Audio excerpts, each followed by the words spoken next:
Então, bom dia a todos. São todos bem-vindos, muito bem-vindos.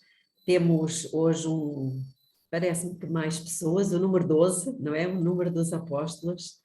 E temos a certeza que, porque Deus prometeu que onde estivessem 2 ou 3 Ele estaria, e Ele está aqui, Ele está aqui. Então vamos dar-lhe as boas-vindas, está bem? Vamos fazer uma oração para iniciarmos este estudo, que penso que é o número 6, exatamente, que tem a ver com os 7 encontros de Deus. Este é o segundo encontro, mas que tem um subtítulo, Maná e Morte.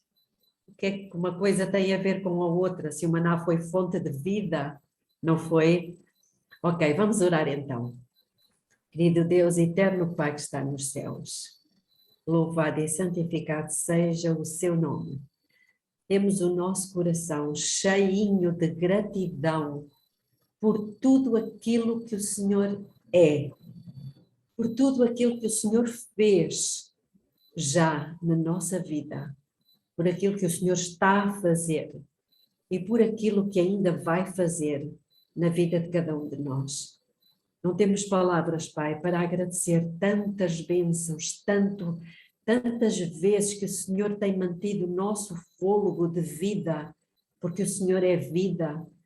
Agradecemos ao Pai por toda a luz que o Senhor nos concedeu. Agradecemos pela oportunidade de podermos viver nestes últimos minutos da história desta terra. Agradecemos, Senhor, porque temos a certeza que uma obra grandiosa ainda está para ser feita e nós queremos dizer-lhe que o amamos e que estamos disponíveis para sermos usados pelo Senhor nesta última obra da face da terra. Queremos agradecer-lhe, Pai, porque o Senhor está conosco. O Senhor tem mantido a nossa vida, o nosso fôlego de vida e nos tem concedido o entendimento para percebermos estas coisas. Mas por vezes temos alguma dificuldade em passar da teoria para a prática, em alguns aspectos. E para isso eu suplico, Pai, pelo sangue derramado de Jesus, que o Senhor nos dê o seu Espírito e o mesmo sentimento que havia no coração de Jesus, para que nós tomemos as decisões certas e possamos temer pecar contra o Senhor. Amém. Que este seja o nosso temor. Não é temor da crise económica, não é temor do Papa ou do decreto dominical, não é isso, Pai. Mas que o Senhor nos ajude a ter medo de pecar contra o Senhor. Dê-nos o seu Espírito, Pai. Mais uma vez lhe suplico.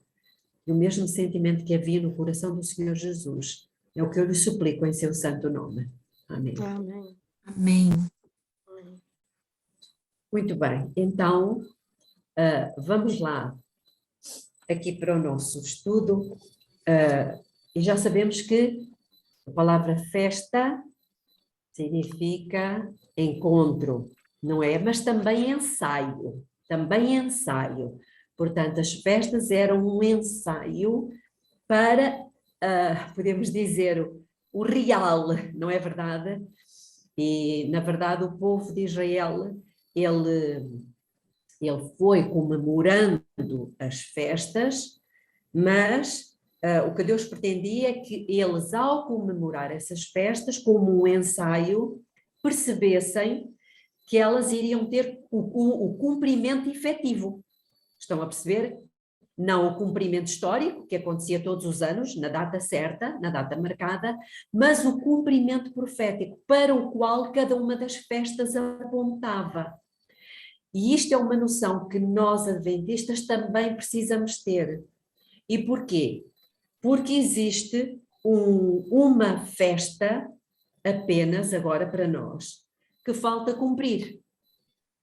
Não sei se os irmãos sabiam disto, mas há uma festa que falta cumprir e, portanto, nós, até vou ler-vos já aqui uma passagem do Espírito e Profecia, que nos diz que o povo de Deus deveria ter um ensaio, não é verdade?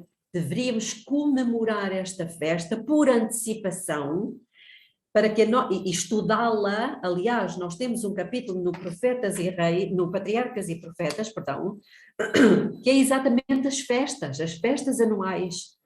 É claro que não está tudo ali, mas nesse capítulo já detalha um bocadinho acerca das festas. E nós, que somos o povo do livro, não é verdade? Deveríamos saber estas coisas e precisamos sabê-las. Até porque eu creio que todos nós vamos participar desta festa, que ainda não teve o seu cumprimento profético. E, portanto, nós ainda estamos no cumprimento histórico e deveríamos comemorá-la. Eu já participei, penso que umas 2 vezes, nesta festa, que não foi feita por portugueses, mas é feita anualmente na data certa pelos nossos irmãos da Ucrânia. Os nossos irmãos ucranianos, nós aqui no Algarve temos uma comunidade grande ucraniana, e então eles fazem uma festa lindíssima, que é a festa, sabem qual é a festa que ainda falta cumprir? Tabernáculos. Tabernáculos. Então reparem o que é que diz o Espírito de profecia, não sou eu. Patriarcas e Profetas, capítulo 52, página 396.7. Diz o seguinte: bom seria que o povo de Deus na atualidade tivesse uma festa dos tabernáculos, uma jubilosa comemoração das bênçãos de Deus a eles. Então, por aqui, irmãos, nós já estamos a ver que temos estado em falta. E isto, irmãos, não é para nós fazermos uma festa de qualquer maneira. É para estudarmos o que é que isso significa, como é que vai ser, porque é que Deus instituiu esta festa, o significado disso para nós, como é que isso pode afetar a nossa vida. Percebem? É para isto. Porquê? Porque ela ainda vai acontecer, o cumprimento dela ainda não aconteceu. Está no futuro. E nós somos candidatos a participar dela ativamente. Então, faríamos bem em estar ao corrente de todas estas coisas. Bom, mas então, como eu falei há pouco, nós estamos no segundo encontro, Pães Asmos. E quando é que acontecia a festa dos Pães Asmos? Precisamente no dia seguinte à da Páscoa. Se a Páscoa era 14 de Nissan, os Pães Asmos era dia 15. Mas é engraçado que ela era comemorada, não era apenas um dia. Sabem quantos dias era? 7 dias. Como? 7. Eram 7 7 dias, né? dias. Exatamente, 7 dias. Vamos abrir as nossas Bíblias em Levítico 23, como não podia deixar de ser. Levítico, capítulo 23. E eu vou ler do versículo 6 ao 8. Não está só aqui, mas eu vou ler aqui. 23, 6 a 8. Aos 15 dias desse mês é a festa dos Pães Asmos do Senhor. 7 dias comereis pães asmos. No primeiro dia tereis santa convocação, nenhum trabalho servil fareis. Mas por 7 dias oferecereis a oferta queimada ao Senhor. Ao 7º dia haverá santa convocação, nenhum trabalho servil fareis. E esta expressão, santa convocação e nenhum trabalho servil fareis, é uma expressão que é a mesma do sábado semanal. Portanto, todas estas festas, elas têm características de sábado. É por isso que o apóstolo Paulo, depois no Novo Testamento, vai dizer o quê? Ninguém vos julgue pelo comer, ou pelo beber, ou pelas luas novas, ou pelos sábados. Quando ele diz esta expressão sábados, no plural, ele não se está a referir ao sábado semanal. Ele está-se a referir às festas, porque elas tinham a mesma característica do sábado. Era santa convocação e nenhum trabalho servil fariam. Tanto que, vamos ler aqui neste mesmo capítulo 23 de Levítico, relativamente ao sábado semanal, o versículo 3 diz assim, aliás, vamos ler a partir do versículo 1. Depois disse o Senhor a Moisés, fala aos filhos de Israel e diz-lhes, as festas fixas do Senhor, que proclamareis como santas convocações, são estas, 2 pontos. 6 dias se fará trabalho, mas o 7º dia é o sábado de descanso solene. Uma santa convocação. Estão a ver aqui a característica? Nenhum trabalho servil fareis. É sábado do Senhor em todas as vossas habitações. Estão a ver as características do sábado? São exatamente as mesmas de todas as outras festas. E a festa dos pães asmos não é exceção. Também tinha características de sábado. E como nós já vimos, era comemorado durante 7 dias e o 1º e o 7º dia eram realmente os grandes dias da festa dos pães asmos. Agora, por que é que esta festa, só esta festa, demorava 7 dias? Será que Deus está aqui a querer ensinar-nos alguma coisa? Lógico, Ele está mais uma vez a ensinar aquilo que Isaías já tinha falado. Eis que vos falo o fim desde o princípio. Então nós temos aqui um ensinamento em que Deus desejava que durante estes 7 dias não houvesse o quê? Pão com fermento. O fermento na Bíblia não é só símbolo disto, o fermento também tem outras conotações, mas uma das conotações importantes é que ele é símbolo do pecado. Então o que é que Deus está a dizer aqui? Livrem-se do pecado. Lembram-se daquela visão que eu cito muitas vezes e que eu gosto muito e que está nos primeiros escritos, que a Ellen White fala, em que ela diz, ela mostra, não é? Ela descreve quando Jesus passa do santo para o santíssimo, lembram-se?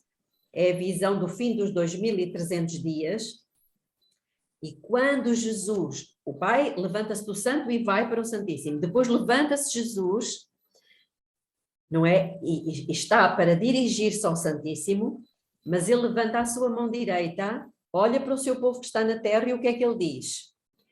Vou a meu Pai receber o reino. Ficai aqui. E conservem o quê? As vossas vestes sem mancha. Conservem. O que significa que já vinha de trás. Já vinha de trás, sem pecado. Conservem o vosso caráter sem pecado. Daí que eu dizia na oração que é o único temor que nós devemos ter. Temor não, o único medo que nós devemos ter é realmente o pecarmos contra o Senhor, seja de que forma for. Ok, então, como é que começava essa festa? Ela começava como todas as outras festas, ao pôr do sol. Isto é muito interessante, as festas não começam como nós ocidentais começamos. Normalmente, quer dizer, por acaso as festas de Satanás até começam à noite, não é? Os jovens é para a noite que vão para a balada, é na noite que eles vão começar. Sim, Alice. Interessante que na minha Bíblia, aqui, nessa minha tradução, eles falam sobre as solenidades do Senhor. Exato. São. Eram solenidades, não tem o contexto de uma festa. Exato. Do contexto de festas pagãs. Como nós entendemos aqui, não é como nós ocidentais entendemos. Por isso é que a mentalidade do povo de Israel é muito diferente da nossa ocidental. E eu hoje até estava a começar, vi apenas uns segundos de uma mensagem do pastor Paulo Cordeiro, que eu aprecio muito, e que é um pastor aqui, de Portugal, ele já esteve no Brasil, mas é um pastor, enfim, tem passado momentos complicados, e neste momento até lhe foi tirada o pastoreio, deram-lhe outra função, mas onde ele dizia que realmente a Europa que não nos iludamos, ela está completamente apostatada, é assim, de um secularismo, uma coisa incrível. E isto eu lembrei-me quando a Alice estava a falar, que as santas convocações, não é? O nosso pensamento aqui secular da Europa e também o dos Estados Unidos é muito distinto do pensamento hebraico. Muito bem, então, por 7 dias o povo foi instruído por Deus a comer só pão sem fermento. Portanto, seria do dia 14, festa da Páscoa, até o dia 21. Até o dia 21.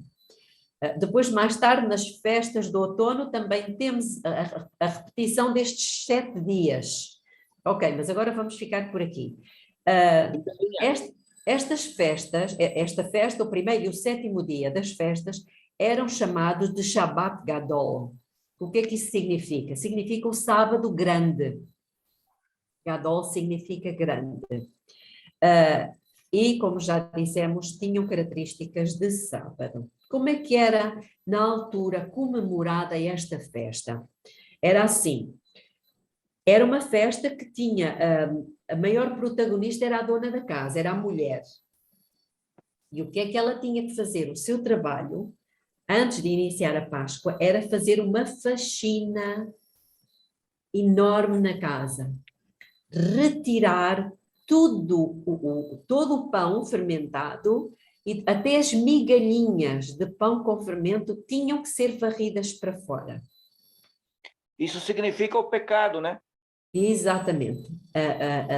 A preocupação nossa, do povo de Deus, em eliminar completamente todo o pecado. Reparem como é que Deus é um professor espetacular, não é? Ele leva-nos a fazer as coisas para entendermos a lição espiritual.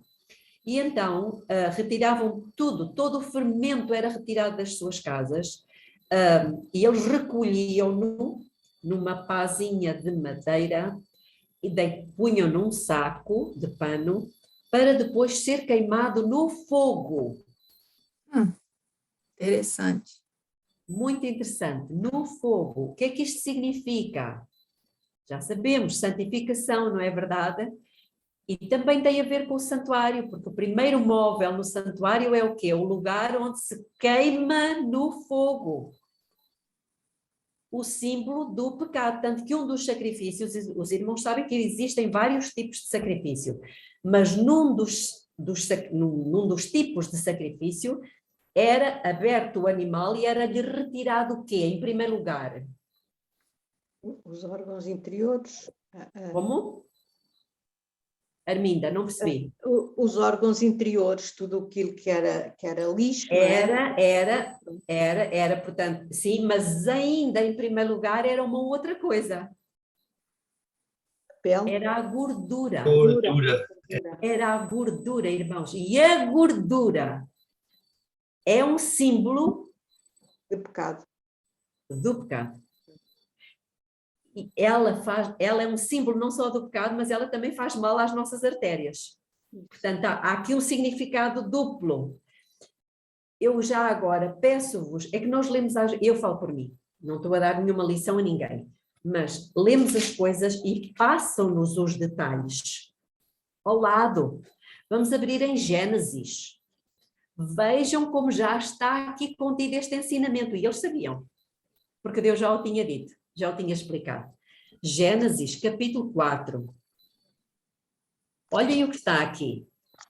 Vamos ler a partir do versículo 1. Conheceu Adão, a Eva, sua mulher, ela concebeu e, tendo dado à luz a Caim, disse: alcancei do Senhor um varão. Tornou a dar à luz um filho, o seu irmão Abel. Abel foi pastor de ovelhas e Caim foi lavrador da terra. Ao cabo de dias, escutem, trouxe Caim do fruto da terra uma oferta ao Senhor. Abel também trouxe dos primogênitos das suas ovelhas e da sua gordura.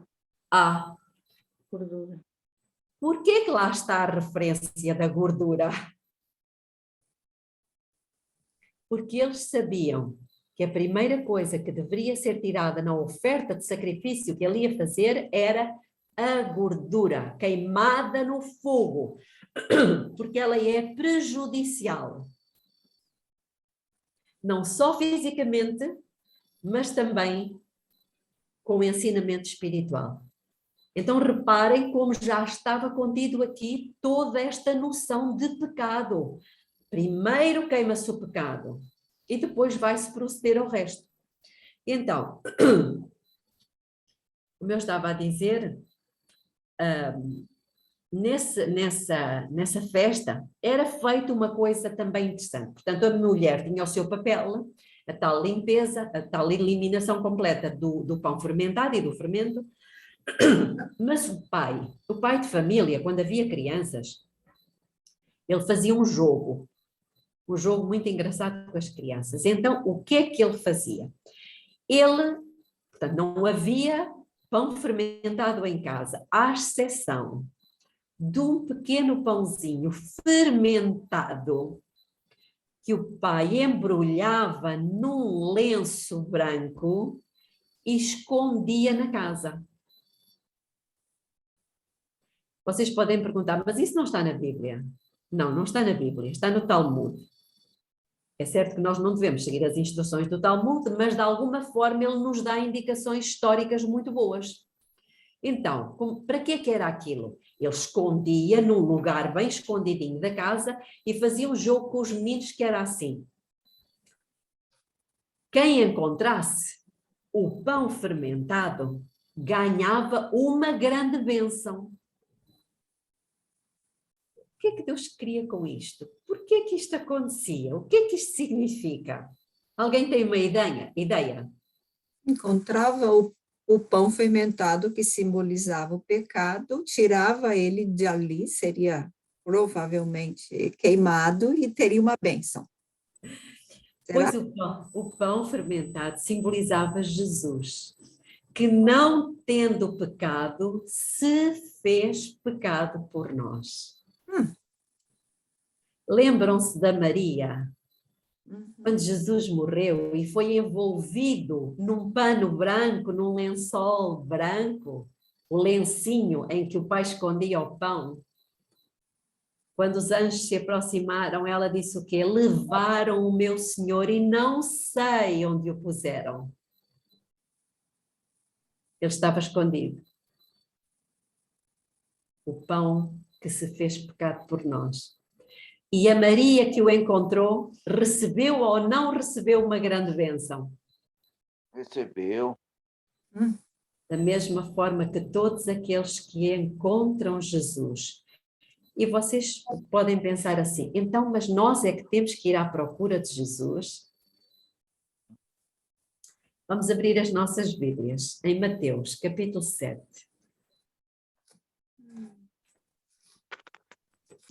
Mateus, capítulo 7. Olhem o que está aqui. Não estamos a falar de pão, mas a noção é a mesma. Vamos ler aqui o versículo 13 e 14. Diz assim: entrai pela porta estreita, porque larga é a porta e espaçoso o caminho que conduz à perdição, e muitos são os que entram por ela, não têm que procurá-la, entram naturalmente. Versículo 14. E porque estreita é a porta e apertado o caminho que conduz à vida, e são poucos os que a encontram.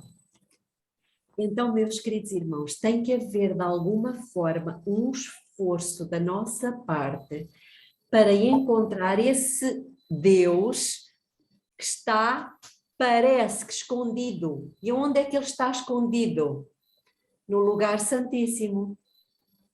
Já repararam que ele não está no pátio, nem no santo? Está no santíssimo, lá escondidinho. E para lá chegarmos, nós temos que percorrer um caminho que é estreito. E são poucos os que o encontram. Porquê? Porque naturalmente nós somos distraídos. Nós somos como as crianças, para Deus literalmente como as crianças. Distraímos-nos com tudo. Distraímos-nos com as montras de roupa, as montras de carros, as montras de computadores. Distraímos-nos com muitas coisas, não é verdade? Com a televisão, com o iPad, com o iPod, com o Twitter, com o Face. Distraímos-nos, e é isso que Satanás quer. Aquilo que nós fazemos às vezes com os nossos filhos, de colocarmos um ecrãzinho para eles ficarem entretidos e distraídos, Satanás faz connosco. É exatamente o mesmo filme. Ele nos distrai com coisas, porque o objetivo é esse mesmo, é manter-nos, não é até tirar-nos da igreja, mas é manter-nos na igreja, mas no pátio. E o que é que acontece no pátio? No pátio nós até fazemos o ritual do sacrifício e batizamos-nos na pia, mas o pátio tem visão para o exterior. Tem ou não? Tem. No pátio a pessoa consegue olhar, ver as nuvens, ver o tempo, ver lá fora se estiver mais longe. Mas o que é que Deus pretende? Que nós fiquemos no pátio? Não, porque aí nós estamos distraídos. Ele quer que nós entremos no santo. E quando entramos no santo, temos alguma visão cá para fora? Não. Não. Nós e Deus. E esses momentos, irmãos, de nós e Deus só podem acontecer no santo. Sem nenhum olhar cá para fora, sem nada que nos distraia, sem nada que nos atraia. Nós e a palavra em nós. E é aqui que acontece o quê? A santificação. Por isso é que o santuário tem sempre lições a ensinar-nos. E é aqui, passando com Deus diariamente, sem telemóvel. Irmãos, eu faço aqui um apelo, que o Senhor me falou hoje de manhã e que eu tenho que fazer isto. Voltemos às veredas antigas. Lembram-se? Isaías tem este apelo, ou Isaías ou Jeremias, porque um deles, acho que é Isaías. O que é que eu estou a querer dizer com isto? Voltemos às veredas antigas. A Bíblia pode estar aqui. Pode ou não? Pode estar. Mas deixemos isto. Voltemos às veredas antigas. A palavra e nós. Para que nada, não entre uma mensagem, para que não entre nada que nos distraia. Percebem, irmãos? Nós e Deus, diariamente num estudo profundo da palavra. E é só dessa forma que nós podemos ser transformados. Para podermos encontrar o Deus que está lá no lugar santíssimo. Isto são lições bonitas, não são? Que nós, como as crianças, precisamos conhecer para que realmente possa acontecer aquilo que Deus há tanto tempo espera, que é ter uma última geração que seja o reflexo do seu caráter. Uma geração da qual Deus diga: ei, realmente, ela é mesmo parecida comigo. Ele está a ficar parecido comigo. Tal pai, tal filho ou filha. Ok, muito bem. Então, já percebemos que Jesus era o pão que não tinha fermento, mas que se fez pecado por nós. Mas então, esta imagem de Jesus como sendo pão sem fermento remete-nos para uma passagem. Quem foi o pão sem fermento que desceu do céu? Foi Jesus, não é? É o que João diz lá no Evangelho de João, capítulo 6. Vamos abrir. João, capítulo 6.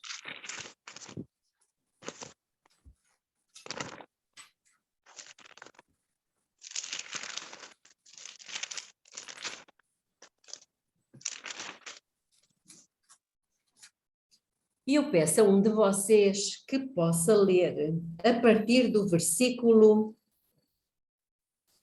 31.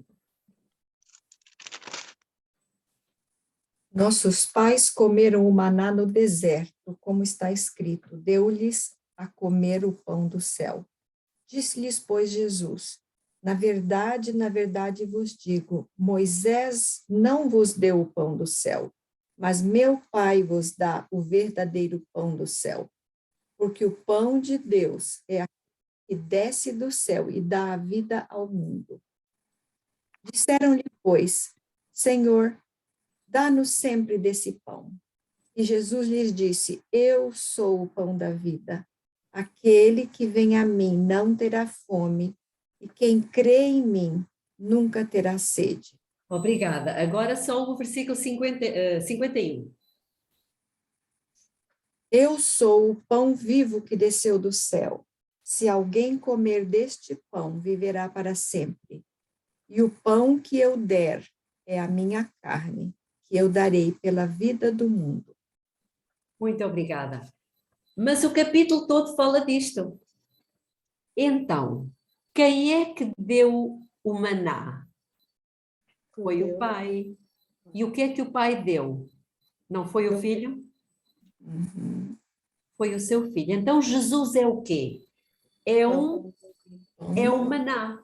É o maná. Então, significa que o maná, a história que nós encontramos lá em Êxodo 16, e já podemos ir para Êxodo 16, a história do maná, como todas as outras histórias, elas são ensinamentos acerca de quem?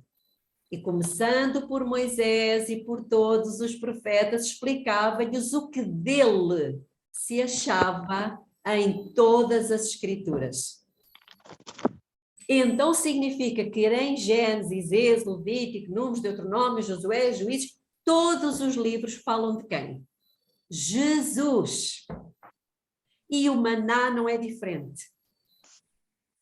Então o que é que o maná, por isso é que o nosso subtítulo do estudo de hoje tem a ver com maná e morte.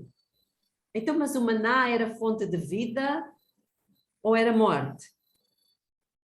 Porque o maná foi um ensinamento acerca de Jesus Cristo e da sua morte.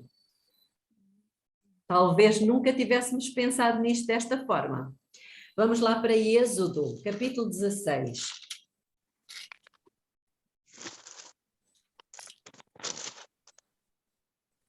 É interessante porque a Bíblia diz, agora estou a pensar onde é que ela diz isso, quando nós recebermos a unção, não iremos precisar que ninguém nos ensine, porque Ele mesmo nos ensinará. Portanto, eu tenho os meus dias contados como professora. Não é? Porque todos nós teremos o mesmo entendimento. E sabem qual é a solução? É a chuva seródia.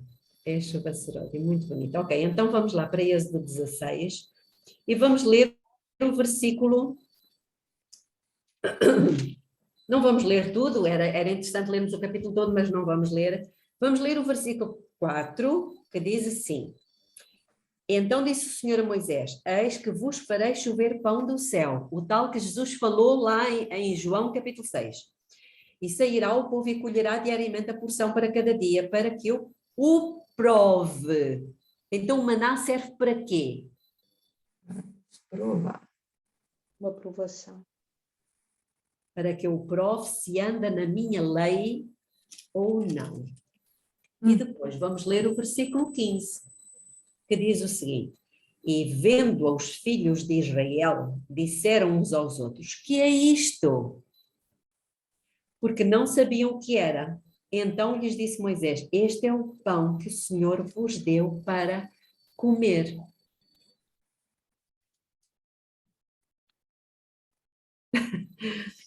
Vou ler aqui a mensagem que a irmã colocou. O que é isto? A mesma coisa com Jesus. O que é isto? Que tenha o próprio Deus se tenha feito carne. Bom, mas então o que é que o maná tem para nos ensinar? tem para nos ensinar o sepultamento de Jesus. Porquê? Não vamos ler, todos os irmãos conhecem. Qual foi a indicação que Deus deu? Colham o maná todos os dias antes do sol nascer. Ou seja, eu tenho muita coisa para vos dizer, para vos alimentar antes do sol nascer. O sol nascia e ele derretia, mas quem tinha colhido a porção para cada dia estava salvaguardado. Quem colhesse a mais apodrecia. e ganhava bicho. Mas porquê que aquele que era colhido na sexta-feira e guardado para o sábado, no sábado não se estragava, nem cheirava mal, nem ganhava bicho? Porquê? Obediência, né? Porque ele era um símbolo de Jesus. Deus já estava a dizer que quando o seu filho, o verdadeiro maná que iria descer do céu, ele iria ser sepultado numa sexta-feira, iria ficar para o sábado e não iria haver corrupção. Uau. Uau! Não é bonito, irmãos? O maná era um ensinamento acerca de Jesus e do seu sepultamento, que por ser sem pecado, da mesma forma que o pão asmo não tem fermento, ele não se estraga, não ganha bicho, nem cheira mal. E efetivamente Jesus esteve na sepultura, no sábado, maná, mas quando ele ressuscitou, ele não tinha ficado nada afetado pela morte. Irmãos, sempre que lermos alguma coisa do Antigo Testamento e até mesmo do Novo, pensemos, o que é que Deus me quer ensinar com isto? Qual é a lição espiritual? Percebem? Não fiquemos só pelo ensinamento da historinha que nós contamos à criança. Vamos mais longe, passemos para o outro nível, para, como eu costumo dizer, para uma dimensão espiritual. Muito bem. Sabem, não sei se sabem, mas até hoje os judeus fazem esta festa, comemoram esta festa, e as crianças também saem pela casa inteira procurando o pão fermentado, mas não sabem que é Jesus. É triste, não é? Que eles não têm um véu, eles ainda têm um véu, mas o véu também lhes vai ser tirado. Sabem como é que se diz pão em hebraico? Lehem. E sabem o que quer dizer Bethlehem? Casa do pão. Padaria, casa... Como? Ou seja, o pão da vida, onde é que ele nasceu? Na casa do pão. Em Bethlehem. Belém. Bonito? Uhum. Muito bonito. E Jesus é o matzá. Matzá significa o pão sem fermento. Então, a festa dos pães asmos também já teve o seu cumprimento profético, ou não teve? Teve. Quando? No sepultamento de Jesus. Podemos ver isso, aliás, eu peço aos irmãos, pode ser a Alice, em 2 de Coríntios 5, 21. O irmão Dirceu, 1 de João 3, 5. A irmã Lira, ou o seu marido, Isaías 53, 4 e 5. E a Arminda, João 6, 33 e 35. E posso pedir à Ana Mota, João 6, 47 a 58.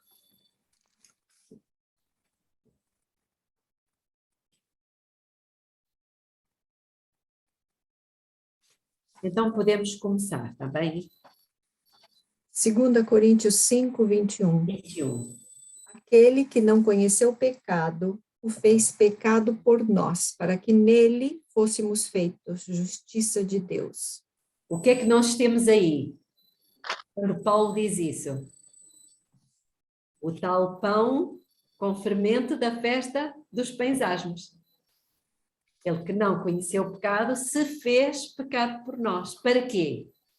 Para que nós fôssemos feitos irmãos. O que Deus quer não é cobrir-nos só com a sua justiça, é fazer-nos justiça, que são coisas diferentes. Uma coisa é nós sermos considerados justos e outra coisa é nós sermos declarados justos. Percebem? É para lá que Deus nos está a levar. E é por isso que nós vamos ter que passar pelo fogo. Para que saia toda a impureza, toda. O tempo de prova, o tempo de fogo está aí. Mas ele é necessário. E nós estamos este trimestre a estudar acerca do cadinho de Deus. Ou seja, aquele recipiente onde era colocado o metal e levado a altíssimas temperaturas para separar dele toda a impureza. Portanto, meus irmãos, não estranhem, e eu também, a ardente prova que sobre vós vem como se coisa estranha vos acontecesse. Amém. Ok. Amém. Irmão Dirceu, pode ler, por favor, 1 João 3,5.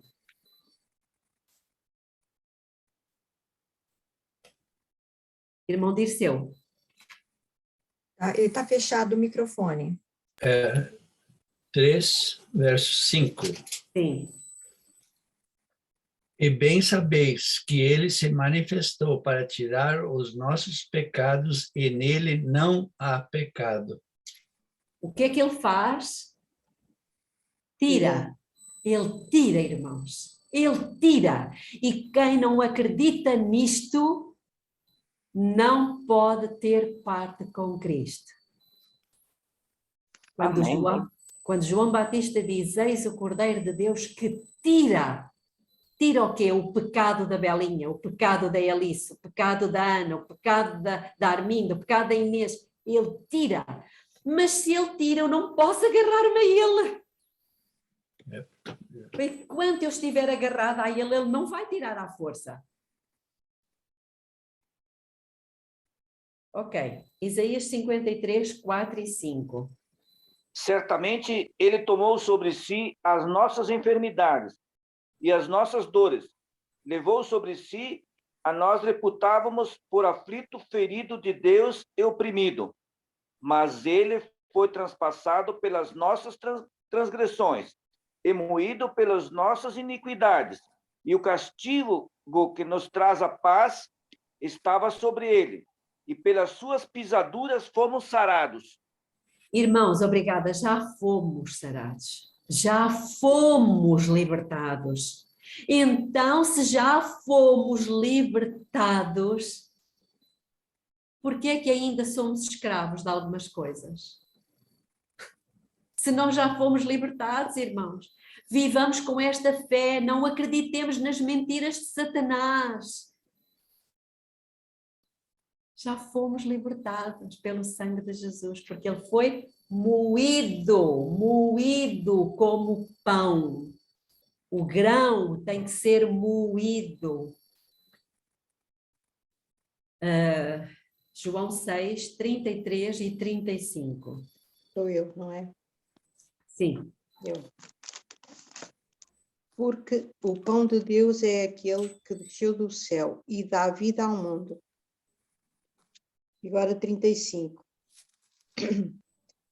E Jesus lhes disse: eu sou o pão da vida. Aquele que vem a mim não terá fome, e quem crê em mim nunca terá sede. Muito obrigada. Onde é que nós encontramos o pão? Nós temos que ir a ele. E onde é que está o pão no santuário? Está no pátio? Santo. Ele está no lugar santo. Está no santo, irmãos. Entendamos isto. Nós precisamos diariamente entrar no santo. Nós e Deus, sem nenhuma vista cá para fora, sem nenhum contacto com telemóveis, com o mundo exterior, não. Nós e Deus. Porque reparem que houve dois tipos de mantimento, de comida. Uma que caía de manhã antes do sol nascer. O maná, que dá vida.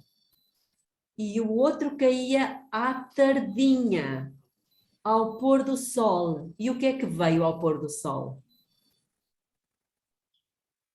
Codornizes, carne. E o que é que aconteceu a quem comeu as codornizes? Morreu com a carne nos dentes. Então, irmãos, qual é o alimento que dá vida? É o da manhã cedo ou é o do final do dia? Manhã cedo. Da mesma forma, Jesus está-nos... Já viram a quantidade de lições que o Espírito Santo vos está a falar, ou ele não está a falar convosco? Certamente que na vossa mente está a passar muita coisa, é ou não? Isto são tudo lições, não só espirituais, mas também físicas. Irmãos, nós não podemos dizer que somos vegetarianos quando nós ainda comemos carne de vez em quando. Afinal de contas, é uma mentira. Ou nós somos, ou nós não somos. Ou nós alimentamos da vida, ou nós nos alimentamos da morte. Ainda que seja de vez em quando. Espiritualmente é a mesma coisa. Nós não podemos viver esta vida dupla de gostar de assistir às coisas de Deus, mas depois, de vez em quando, damos uma espreitadela às coisas do mundo, aos vídeos do mundo, às mensagens do mundo. Entenda, irmãos, a nossa mente tem que estar focada em Deus. Não nos iludamos. O povo de Deus é um povo completamente estranho para o mundo. É loucura para o mundo. Quando nós dizemos, mas eu não vejo isso, mas eu não como isso. As pessoas olham para nós como se olhassem para um ET. Ainda bem, porque nós não somos deste mundo mesmo. E por isso é que nós vamos atrair muitos. Vamos, então, Ana, João 6, 47 a 58. Em verdade vos digo, quem crê em mim tem a vida eterna. Eu sou o pão da vida.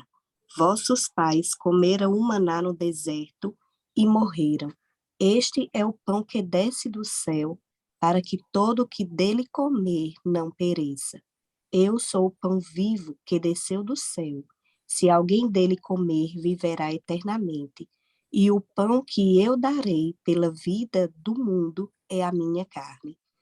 Disputavam, pois, os judeus entre si, dizendo, como pode este dar-nos a comer a sua própria carne?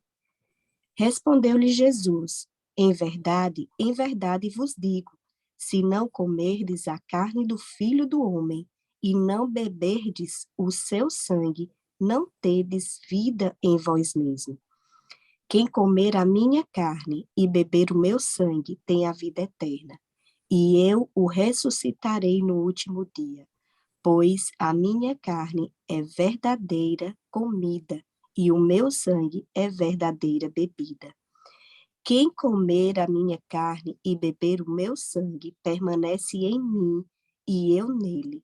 Assim como o Pai que vive me enviou e igualmente eu vivo pelo Pai, também quem de mim se alimenta por mim viverá.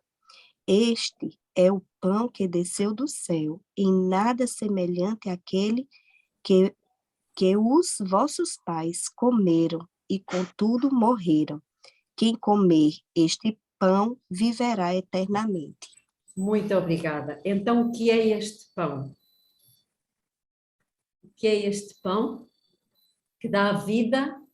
É o próprio Cristo, é o próprio Jesus, a sua palavra, não é? É a sua palavra. Nós estaremos com Cristo diariamente, mas estaremos com a palavra, porque o verbo se fez carne.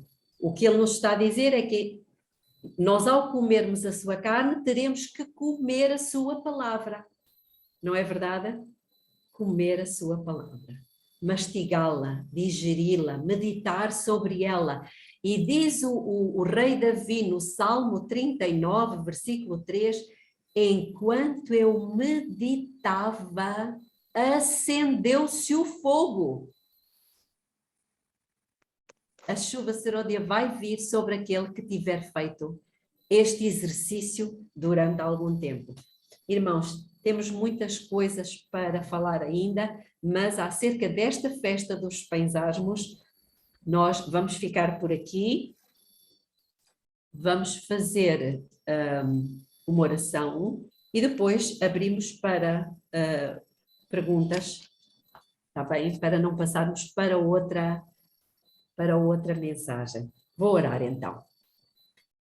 Querido Deus, eterno Pai que está nos céus, louvado seja o seu nome. Realmente, Senhor, a sua palavra é uma coisa maravilhosa. Sempre que nós nos aprofundamos nela, sempre que nós mergulhamos nestes momentos, o Senhor tem sempre luz para nos ensinar, para nos trazer, para não só nos iluminar o nosso caminho, mas para que nós sejamos reflexo na vida dos outros. Obrigada, Pai, porque nós temos o matzá, o pão sem fermento, Jesus Cristo, que é o nosso alimento. Esse sim é o que nos dá vida. Muito obrigada pelo seu amor e o seu carinho por nós. Que o seu Espírito nos dê o entendimento necessário para aprofundarmos cada vez mais estes assuntos. Obrigada, Pai, porque o Senhor é maravilhoso, nós o amamos e por isso ansiamos a vinda de Jesus. Ora venha, Senhor Jesus. Amém.